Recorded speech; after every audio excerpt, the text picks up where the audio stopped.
Continuing on my absolute fascination for Animax, especially in its glory years, I can never ever forget about the sheer fun I had with Monkey Typhoon, all thanks to it being such an irreverent yet absolutely and gloriously amusing spin on the Journey to the West saga.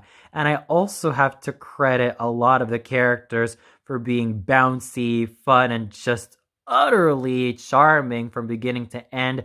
Bincho Tan, which was really charming and really sweet. Ani-chan for especially being such a fun block considering where Naruto was concerned. Although these days, my opinions on Naruto are rather hit and miss because I haven't really felt a lot more love for this series.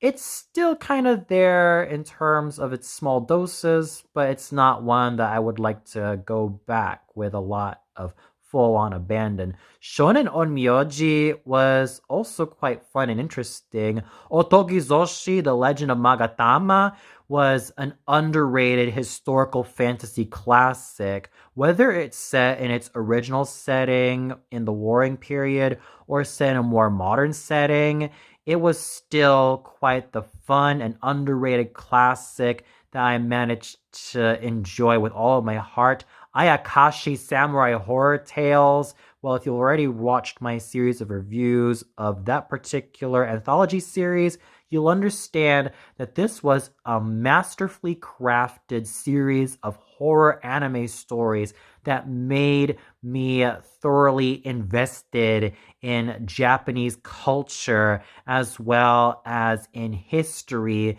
And of course, it made me thoroughly appreciate Japanese literature a lot more. Samurai X or Rurouni Kenshin, all thanks to how much fun I had with this particular series.